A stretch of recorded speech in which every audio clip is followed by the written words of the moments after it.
The Church of England is in an interregnum between the reigns, and the quest for the 106th Archbishop of Canterbury has descended from sombre discernment into ecclesiastical farce. What began as a solemn vacancy, a mild absence, following the resignation of Justin Welby over safeguarding failures linked to the John Smith abuse scandal, has become a kind of procedural purgatory. Welby left office in January 2025, and we may not see a successor until October. By contrast, the Catholic Church needed just 17 days to elect Pope Leo XIV. The Anglicans will take closer to 300 or even a year. At the centre of this slow-motion spectacle is the Crown Nominations Commission, the CNC, a 17-member body whose task it is to discern God's will, broker institutional peace, and avoid total collapse into factional paralysis.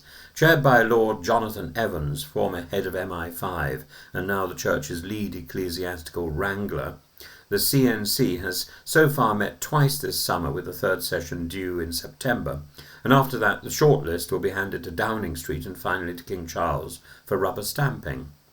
But while the Commission works under a cloud of confidentiality, the Church has been buffeted by scandal, procedural bungling, and the theological equivalent of civil war. The chaotic election of the 3 Canterbury representatives had to be run not once but twice, and not twice, but 4 times.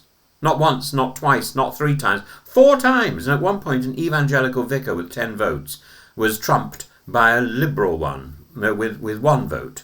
Predictably, suspicions of institutional rigging erupted, and the rules may explain the outcome, but optics matter, and these optics have been dire. If you compare the Catholic Church, which is huge, with the Anglican Church, which is really quite modest, this is a ridiculous period of time and self-indulgent stuff. I run out of words to describe it, actually. The divisions are theological and structural. At the heart lies the issue of sexuality, the prayers of love and faith, the PLF, the liturgies devised for blessing same-sex couples. Though marriage remains restricted to heterosexual couples in canon law, the PLF have provoked fury among Conservatives. At least 3 members of the CNC are known opponents. That's sufficient to block any candidate who supports PLF, such as the current front-runner, the Bishop of Chelmsford, Julie Francis-Dehqani.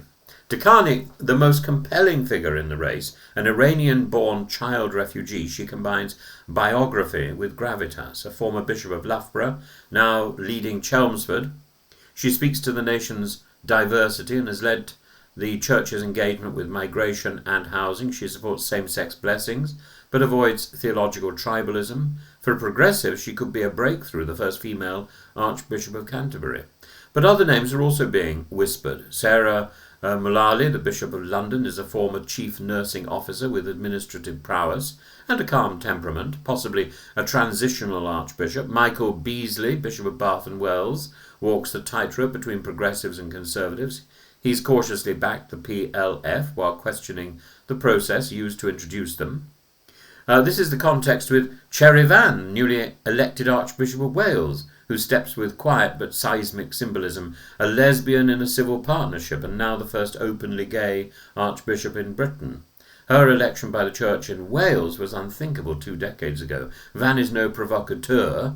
She is a conciliator, a pastor, a steady pair of hands, but her existence in such a senior role crosses a Rubicon.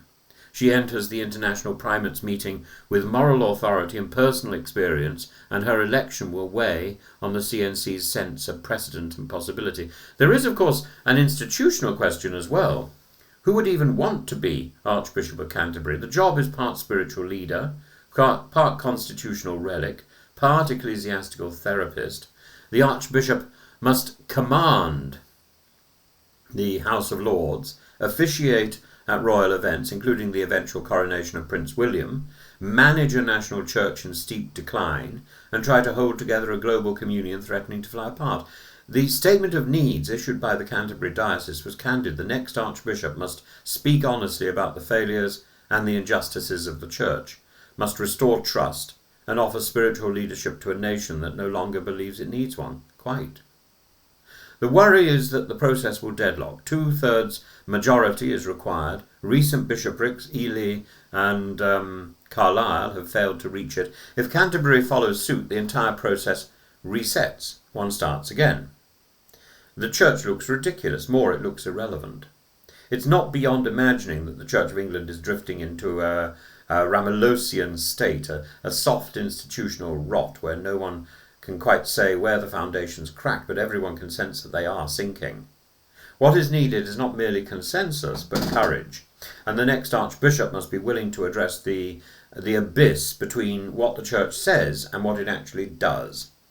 And they must understand the institutional speak, the cry of younger generations who have turned out, and the trudging of parishes burdened with bureaucracy and empty pews.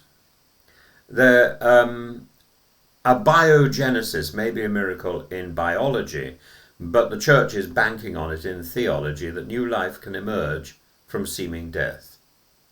Whoever is chosen must not only survive the scrutiny, but must dare to lead.